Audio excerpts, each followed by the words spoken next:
We're going to take a look at this idea of listening actively. In the first section we're going to look at is a 5-step process for listening. It's really more of an opportunity to discuss what we're looking for with listening.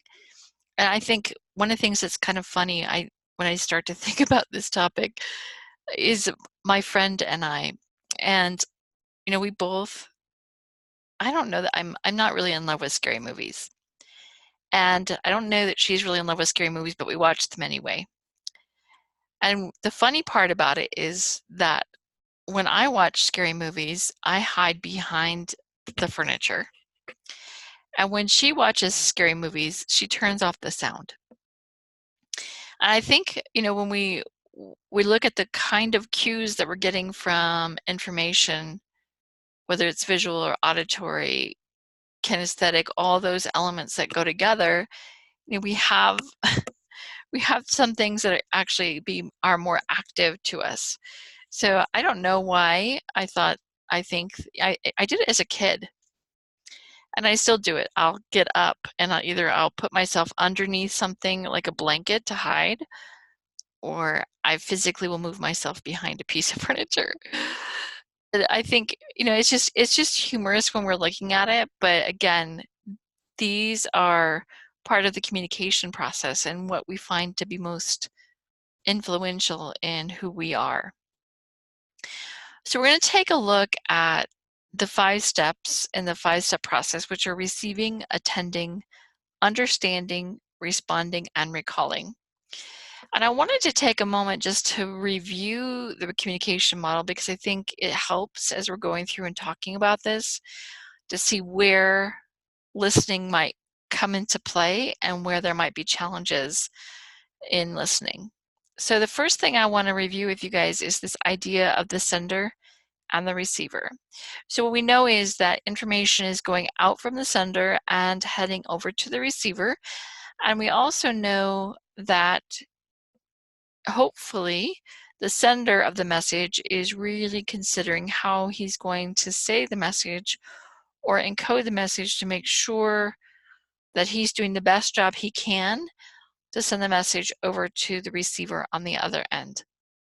And hopefully the receiver on the other end is doing the best job they can to decode the message or understand the message that's being sent to them based on the person that's sending the information. So hopefully, if that information is flowing, and then as the information goes back out, now the receiver is now the sender of the information and encoding it. So if we're doing a good job, hopefully we've got a good flow of information. So the message that's going over is being understood, and then there's feedback, and that communication's happening back and forth. The other thing that we know is that there's noise, and noise can come about in many different ways. The noise can come about based on sound, actual physical sound. Noise can actually be happening from the internalness, whatever's going on in a person's head, or any kind of physicality and physical challenges. So there's lots of reasons why communication can get interrupted. And if we're doing anything that's going to cause that to happen, that's going to make it more of a challenge. I think a big piece of what you guys have, certainly generationally, when I was younger, I didn't have the distraction of cell phones. We didn't have the distraction of computers. There wasn't as many things to pull us away. I mean, it's not that we didn't get distracted. I'm not going to lie, I got distracted, but I didn't have the same level of distraction as what's going on now. So I think that's an additional challenge to what's going on for people as they're doing the communication process. So let's take a look at the first step in our process. So we talked about the 5 steps. The first step we're going to look at is this idea of receiving information. So information can come to us from any of our senses. We could have smells that come to us. We could have sounds that come to us. We could have physical sensations or someone physically touching us. We could, I'm trying to think of the other senses. So sight, sound, touch, smell, taste. So taste again. Taste could be another one. So seeing and hearing are going to be the two biggest ones that we're going to focus on, because I think they're primary where information's coming in and we're going to need to interpret it. We don't generally need to interpret taste per se, although it could happen. I mean, if you're doing a good job of pulling something in, there might be that element of involved in the experience of taste. But the two big ones that we're going to talk about here are seeing and hearing. So what we know is that information that is being seen is being interpreted through the eyes. You're going to have different variations of light. So if you've got a great deal of light coming in, or if you have very minor light, that's going to give us different challenges as far as how we're able to interpret visual information. And I think what you guys learn, you know, also in some of our processes in class or in the world, that information that you're seeing can be misinterpreted, it can be misconstrued. There can be somebody actually intentionally causing you to see something different than what is actually intended to be seen. So we can't always just trust the information that's coming in through our eyes as being what's true. We have to know that there is perception and other information that could cause us to maybe misinterpret the cues that are coming to us. Another one is sound.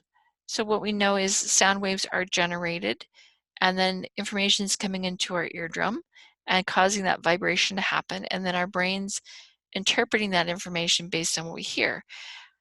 And you can hear something and not know what it is.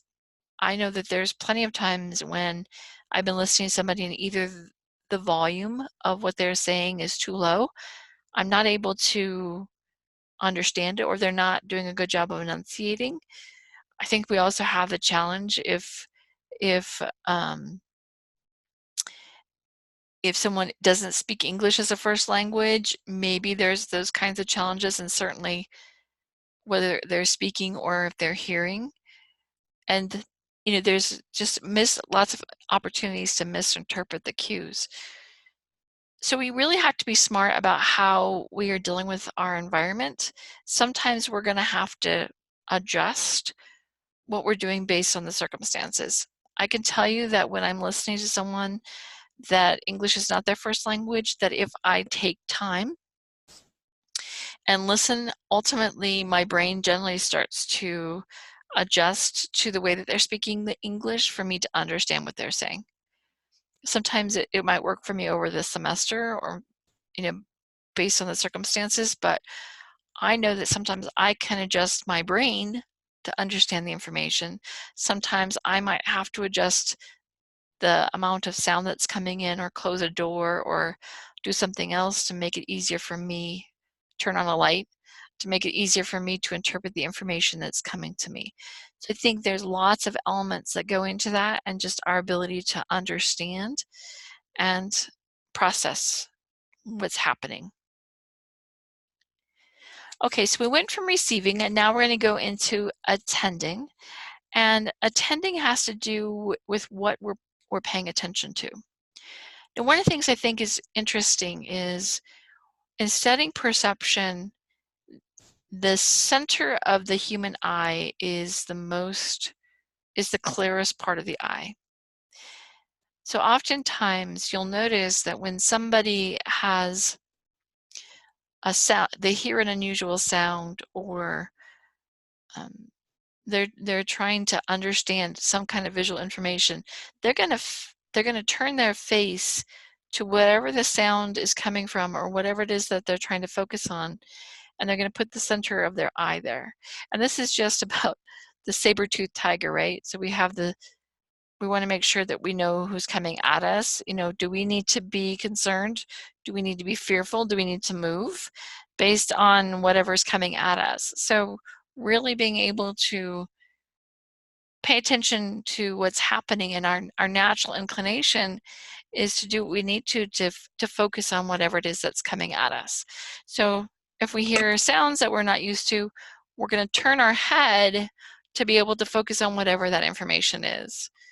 If we are if we are seeing something visually that maybe we don't understand, or something's coming at us or coming towards us, again, we're going to do what we need to make sure that we understand the information that's coming to us. So we talk about this idea of salience, and I think a way to understand salience is to think about how important or significant do we think this thing is.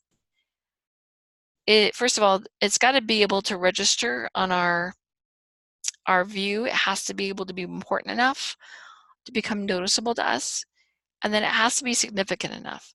So if we find out that it's we hear a scream or something and it's just the neighborhood kids playing, I know that that's not significant. But if I hear a scream and I don't know where it's coming from, or it sounds like an adult screaming, or it's a loud piercing sound, I'm going to go try to figure out what that is. So is it, first of all, noticeable? Is it going to register? And does it seem to be significant? So the way that these happen are both visual and auditory stimulation. Is it going to be enough to register on our scale? Is it unexpected? So something that's unexpected is also going to be an important element, because if it's a sound we're not anticipating, or if it's a sight we're not anticipating, somebody shows up that we're not expecting, these elements are going to end up being more important to us as well. And then, is it personally important to you? Sometimes for one person, I mean, I don't have children, so if I hear a child screaming, I know that, I'm going to go check it out, but I'm not necessarily, it's not my child. I think if you have children, that's going to be a little bit more on your radar. Who's screaming? Why are they screaming? Do I need to go attend to that? That's going to be higher on your register, where it's not going to be as important to me because I don't have them. So definitely differences in those elements. Brain plasticity. The thing you need to know is that we can teach our brain stuff. Our brain is amazing. And there's so much that we can do with our brain, and our brain is able to learn. And they say, you can't teach an old dog new tricks. Well, you can teach an old dog new tricks. It turns out that our brain is able to learn, and it's able to learn all through our life. So there's always these things that we can do, and we can train our brain. I think we look back, I tell you, when I was younger, I didn't have the level of distraction that happens now for students. So students now have computers, they have cell phones, they have all these things that are going to be distracting. Well, I live with them too, and I can tell you that although I pretend to multitask, I think all of us pretend to multitask. The truth is that we really only are able to focus on one thing at a time. And one of the videos that I oftentimes have students watch is one called FAT City, F-A-T City. And it stands for frustration, anxiety, and tension. And one of the things he mentions in there is the difference between an associative task and a cognitive task. And when it's an associative task, it's just something that maybe we don't need to put our full attention to, but it's information that might be coming in, and I can kind of do it. So if you think about yourself, once you've learned to drive, so initially when you're learning to drive, there's lots of things you're processing, and I'm not doing it now, but I oftentimes have driven a standard transmission, so you have to learn how to do your feet, and you have to put the gas and let go of the clutch at the same time. And then you have to pay attention to turning on your turn signal and the blinker and paying attention to the other cars that are going by. There's a lot to attend to when you first learn to drive. And when you get better at driving, you don't have to pay attention to that stuff. So initially, driving is a cognitive task. It takes all of your focus. It's very thought-oriented. You have to really give it your attention. And as time goes by, as you become better at it, and a lot of those tasks like clutching and gas and clutch and gas become more automatic for you, or just the idea of turning on your turn signal or looking into the other lanes before you move into the other lanes, once that becomes more simple to you, then it becomes more associative. But then other things start to happen, like it starts to rain, or there's anything that's causing you then to have to re-trigger your brain. Again, that task that was associative just a moment ago then becomes cognitive. So I think about, I live in Colorado, so snow, right? We put snow on the ground and the roads become slick, and now you're changed this thing that was just driving to a very cognitive task where I need to really pay attention to what I'm doing. So really, we think about those things, and I can do multiple associative things, but I can't do multiple cognitive things. I think to some degree, a lot of students can have music playing and be able to focus on reading. I can have music playing, but the music can't have words because I like to sing. So I'll sing along with the song if there's words along with the song, at least if I know them. So it's not a good thing for me to have music with words if I'm doing something cognitive. But if I'm doing something associative that that only takes a minor part of my brain to do, then I can listen to music with words. So my behavior is going to change depending on what I'm doing. So there's this idea that we're able to multitask. To some degree, if it's an associative task, you might be able to do multiple things. But if it's something that really requires your cognitive ability, it's really hard to multitask.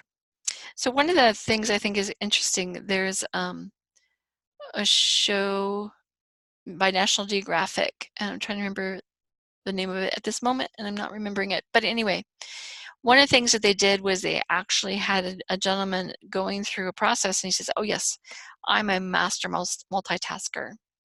And what he was doing is he was trying to text on the phone, and then they were having him drive a car at the same time. Well, what they were doing is he's trying to text, and then they're actually putting things in front of him on the road. Again, making something that was associative be cognitive, and there's really just no way to do that. So if it's something that's cognitive, just know that most of the time what's going to happen is you need to make sure that you are keeping your attention on that cognitive thing, because you really can't do more than one. What you might be doing is you might be switching your attention to one thing or another and thinking that you're multitasking, but really what you're doing is you're just switching your attention and giving attention to one thing or the other, or you're not giving something 100% attention. Okay, so that being said, what I can also say is living in the world I live in today, where I have cell phones and all of the other distractions that are going on. I can also say, for me, that my ability to focus over a longer period of time has diminished. I have to be very intentional about what I'm doing and keeping my attention on what I need to focus on. Sometimes what happens is I have to focus because there are emergencies and things that are happening that are causing me to, that are forcing me to need to focus. But for the most part, I'm having to retrain my brain and being very intentional about making sure that I can focus on something for a longer period of time. So if someone's talking to me and I'm needing to make connection with that person, whether I'm doing it as a hypnotherapist or a coach or a teacher, I need to make sure I'm giving that person my full attention. So I'm going to make sure that I'm turning my body towards them, I'm focused on what that person's saying, and anything else that might be going on, if my cell phone's going off or whatever, that's nice. I'm not going to give it any attention. I need to make sure that I'm focusing on what I need to focus on. I think the place this shows up for me the most is grading, because grading over a long period of time is not a good time. So I really do get a little bit more distracted when I'm doing that. So I will grade for a little while, and then I'll go do something else for a little bit. Yeah. So yeah, there you go. So attending, elevating your attention. So the ways that we can do that is first, develop awareness of what your attention level is. So am I paying full attention to what this person's saying? Am I focusing on what they're doing? Am I focusing on my studies? Am I giving my full attention to what I'm doing? The truth is that you can waste a whole lot of time giving half attention to things. If you can get yourself to focus on something and get your awareness on that item for a period of time, then you can move through it more quickly and then you can focus on something else.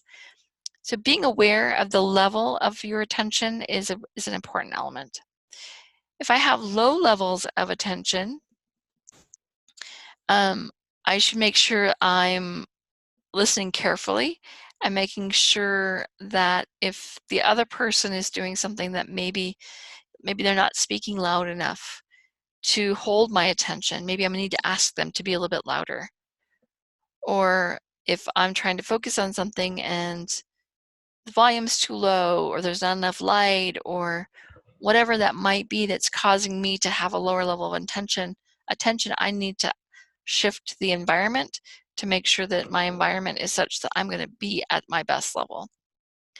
The third one is having the optimal level for the situation. So what do I need to know?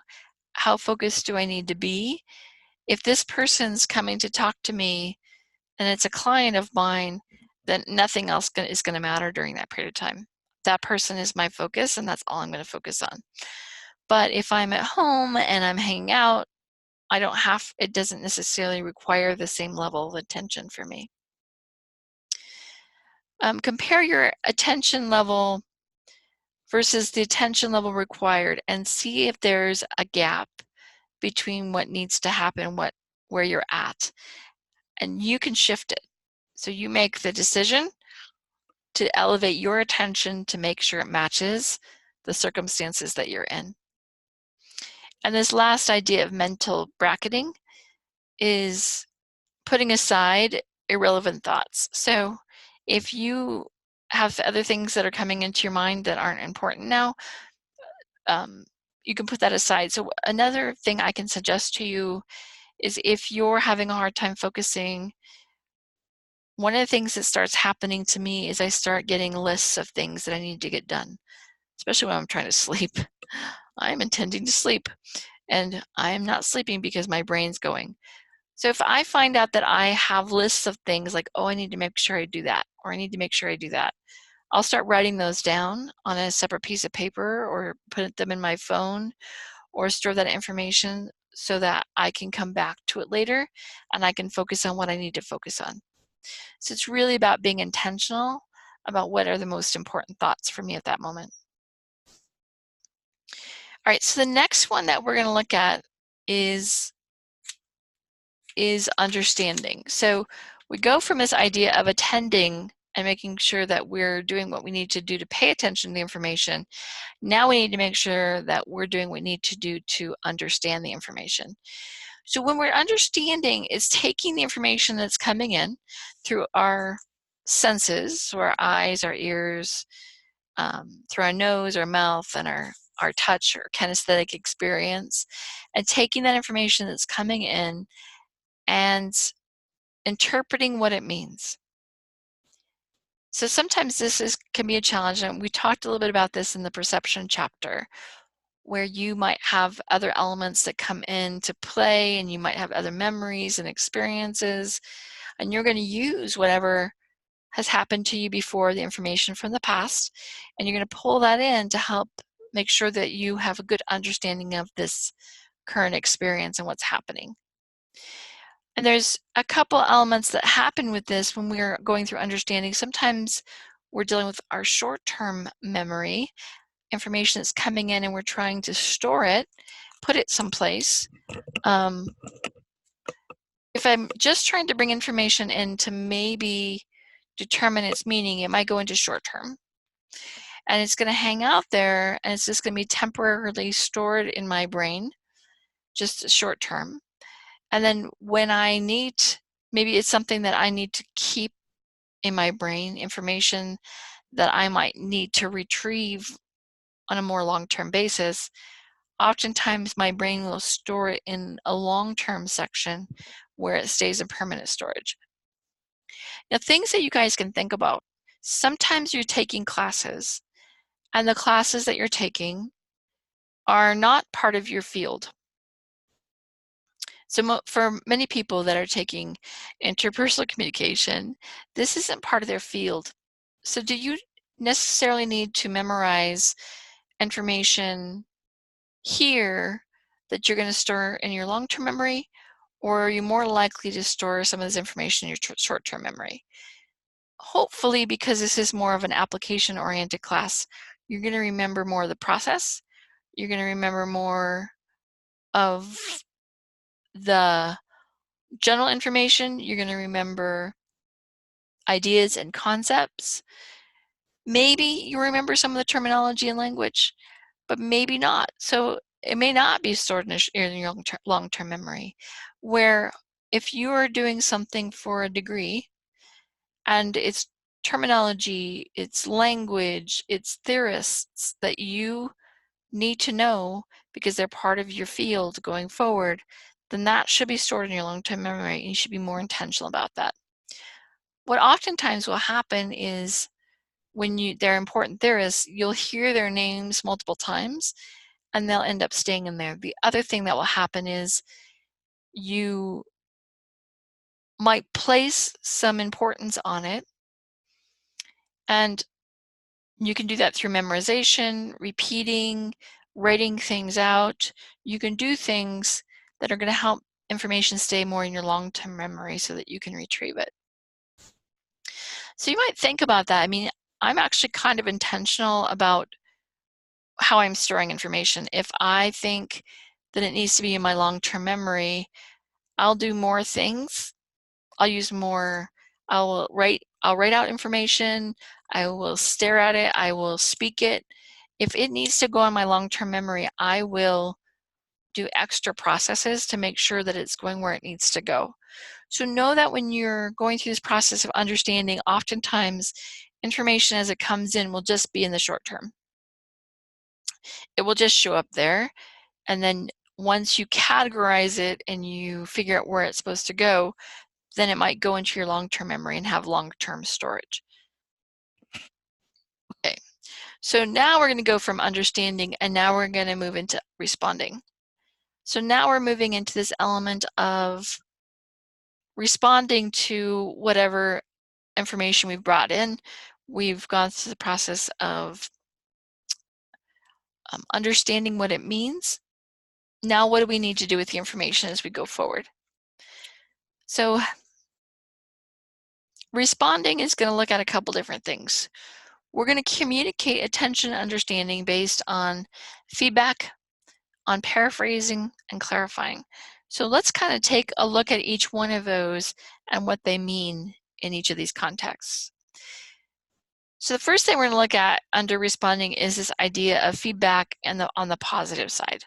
So what does positive feedback look like? Positive feedback looks like making eye contact with the person.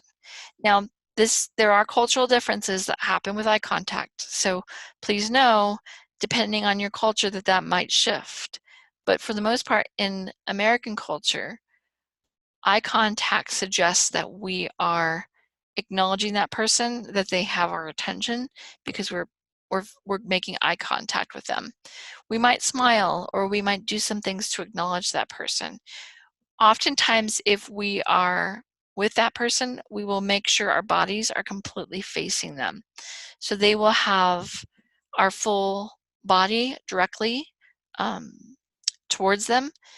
Oftentimes, we will do something called mirroring. When you mirror somebody, what's happening is you're actually doing some of the same body postures. People will do this intentionally in a sales situation to create more of a connection with the person. So if we're mirroring somebody and we do it accidentally, like we're not thinking about it, but it's just happening, that's a normal way of causing connection with another person. Where if you're trying to create a rapport or build trust with a person, oftentimes you will intentionally mirror them. If you make it too obvious, they're going to notice that you're mirroring them. But if not, what you'll do is let's say that you're trying to mirror somebody and they place their hand next to their face. And what you might do is place your hand, but maybe not next to your face, but maybe on your shoulder, or someplace near the same location, but not necessarily on the same location. If they cross your legs, you cross your legs as well. If they move their hand to the side, you're going to move your hand in the same direction. So what mirroring is doing is it's actually showing that I'm building a relationship with that person, and it's causing it's a rapport building technique that happens automatically if you're doing a good job of connecting with someone. So just know that that's a powerful tool that can be used. You can notice it. If you notice somebody else mirroring you, or you're mirroring somebody else unintentionally, that does suggest a certain level of connection. Back channel cues are other ways that help to show that you are connected with that person. So that could be nodding or using the to get them to continue on.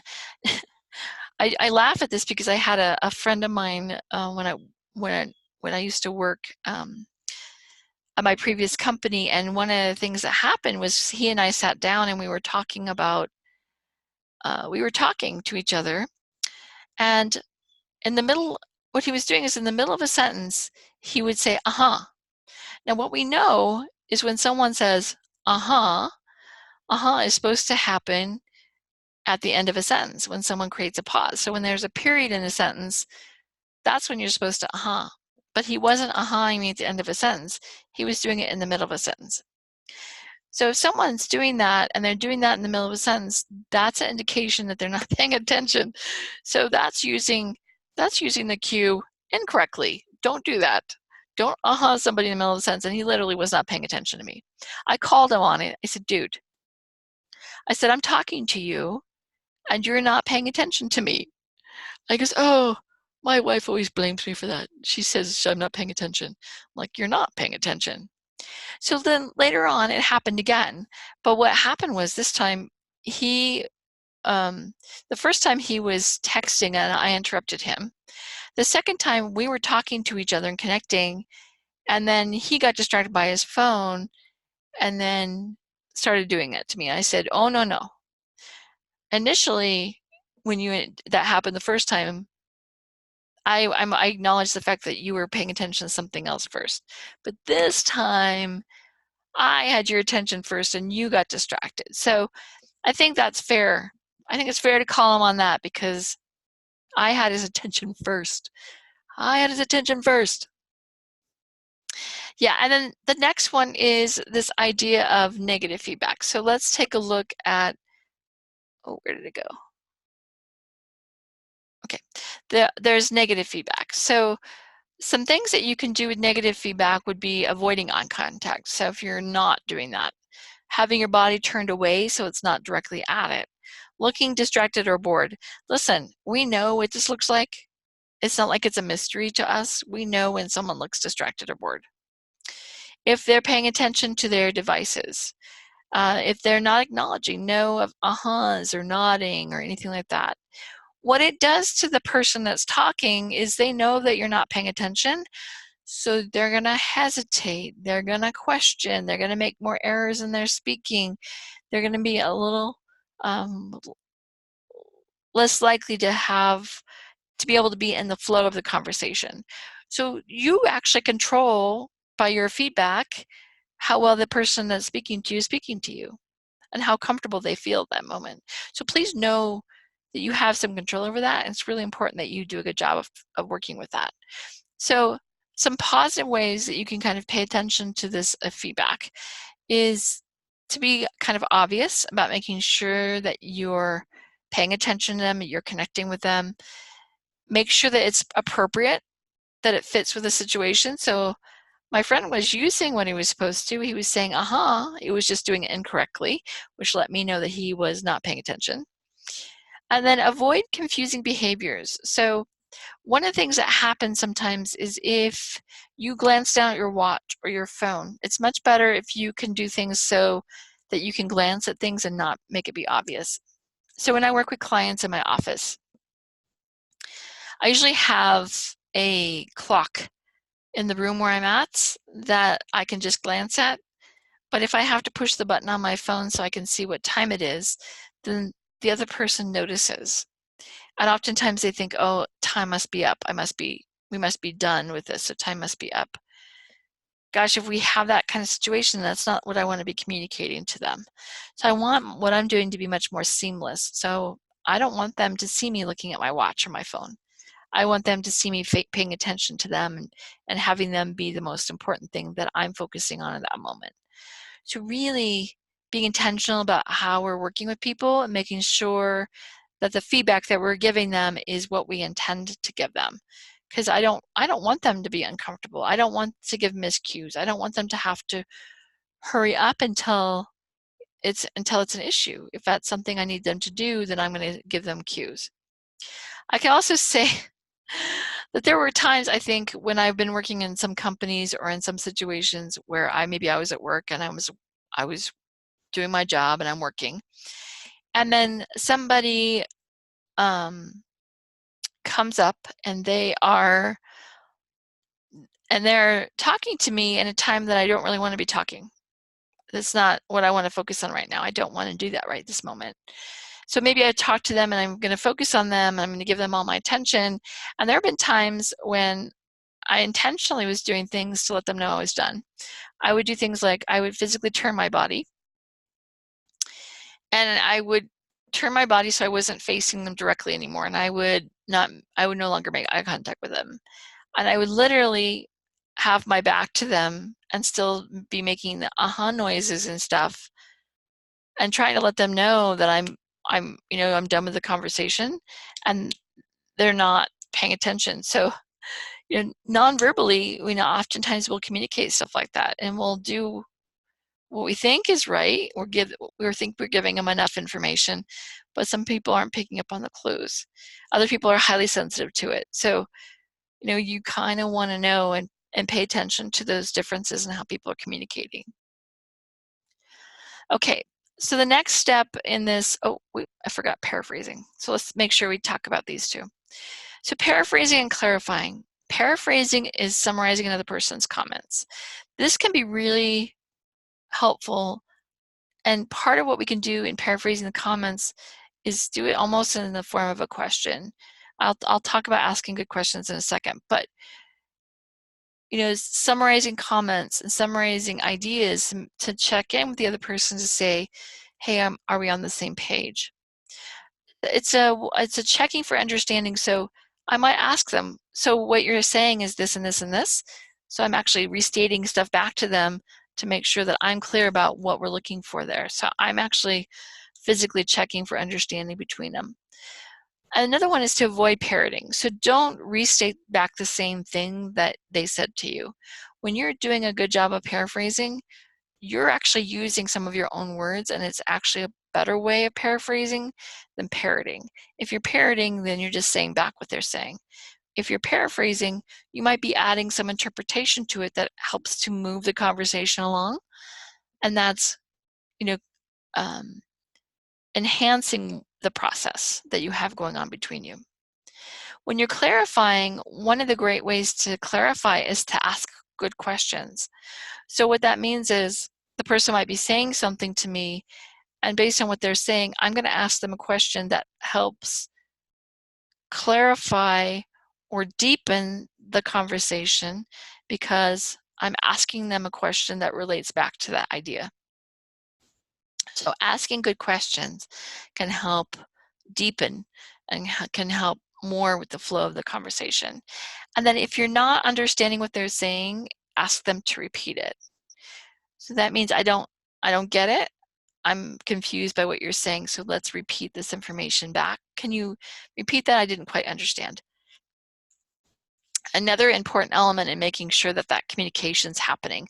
So we talked about at the beginning of this that conversation, so the message is going out and from the sender to the receiver, and the receiver is giving feedback back, and that information is going back. So we're creating that loop, that continuous loop, so the information is going out and the information is coming back. So we have information that's flowing both directions. So asking good questions, asking people to repeat. If you don't understand, it's going to help the information flow back the other way. So just really helpful in helping that conversation go. Okay, so our last step in our process is recalling. So we just did a good job of responding back. Now I might need to remember the information. So let's say, for example, your boss is giving you a task they want you to do. They're going to ask you to do specific behavior. So what does that look like, and how might we make sure we do that? So I might, in order to recall it, I might recite the information back. If I want to make sure that I'm doing what the person is going to do, I'm probably going to paraphrase back the instructions that they gave me. So what you're asking me to do is this and this and this. And then one of the really powerful things I think I've come across is I've been doing a lot of work with Brene Brown, and she's written some really good books. And one of the ones that she talked about in Dare to Lead is this idea that she says, what does it mean when it's done? What does done look like? What we're doing in recalling the information is I'm actually asking for a clarification in that question. And, what does done look like? I'm actually making sure that that information is going across. So I might repeat what I heard. Here's what I heard. Now, what does done look like? So what does it mean when it's actually completed? What does the task look like when that element is done? So let's look at each of those elements and say, okay, what does done look like? What does it look like when my task is completed? And know that there's perceptual errors and recall errors, and there's all kinds of things that happen that keep our tasks from being complete. We want to make sure that we're doing everything that we need to do to make sure that all the elements are in place. So what do I need to do to recall, to remember, to make sure that I'm doing what I need to do based on the request of the person that's asking? Another thing that we can do to help our memory is use memory devices. So there's mnemonics. There's all kinds of fascinating ones. So I've actually studied different ones because I'm always interested in working with my brain and increasing what I can do. Some of the interesting ones that people will use is they'll actually take a room that they know. So let's just say, for example, I'm going to walk into my house, and maybe I'm going to place things in different places in my house. So if I go in my door, maybe there's a window. So maybe I will place something where that window goes, and maybe I'll use a visual element that's going to remind me of that. And maybe I'll do something on a chair that comes next, and on a table that comes next, and on a couch that comes next.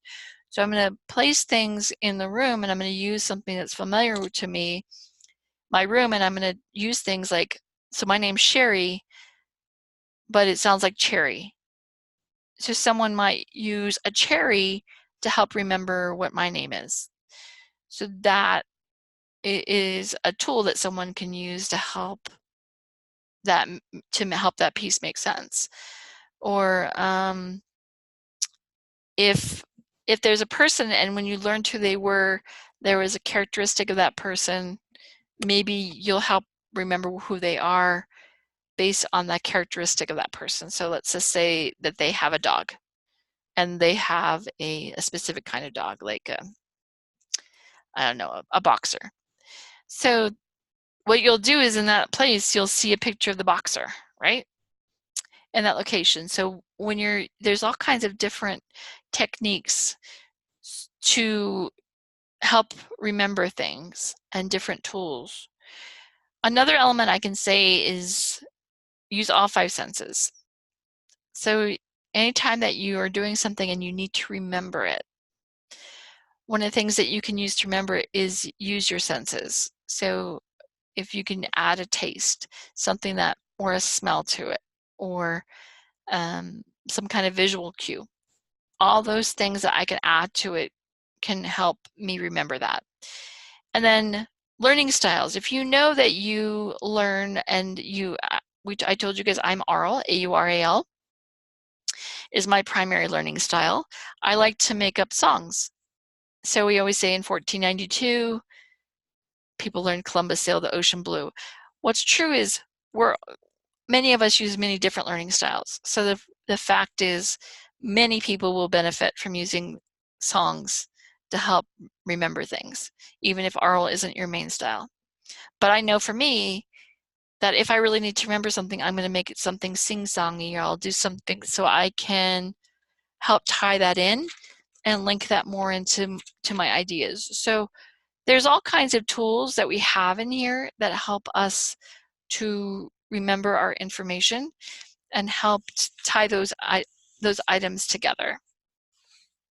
So just remember, as you're going through this process, again, the steps that happen are that information is going to come in, so you're going to receive the information using your perception.